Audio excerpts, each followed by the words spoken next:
say that it is a good initiative, but I have observations which must be included and improved on for this bill to really serve Kenyans from an objective perspective.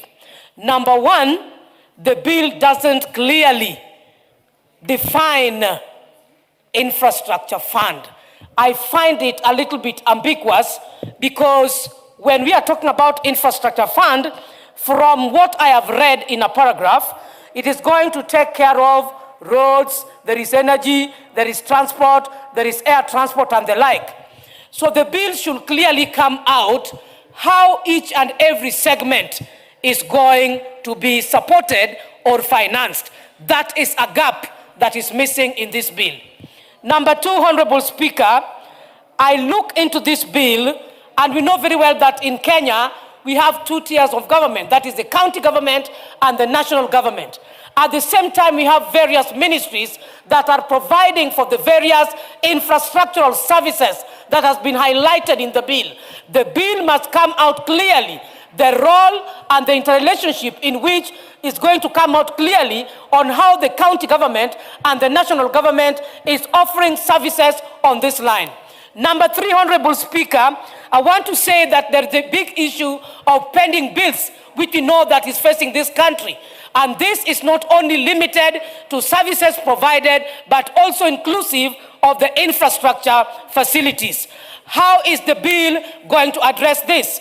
Number four, Honorable Speaker, I find there is also a big gap. The bill tends to concentrate so much on the roles of the board, which is not specifically highlighted and anchored into specific laws. When we have the CES appointing some parts of the statement, the CES may. That is not obvious. That is not authentic. There is no authenticity in the proposal, which if there is, that should clearly guide so that we know when we are talking about resource mobilization and not exposing the citizen into the risk of higher taxation and not interfering with the funds that are already released under exchequer, and also ensuring that other bodies charged with the responsibility of offering the infrastructural services are not interfered with. Honorable Speaker, this brings me to support the part that the controller of budget, the oversight is not clearly explained and highlighted. And this House should ensure that when we'll be reaching the third reading, the gaps that may be glaring in terms of not capturing how this fund will be oversighted, how these funds will be anchored into law, because it is a good move. We know that we have water shortages, we have inadequate road networks, we have problems with even our airspaces, and this has to be addressed.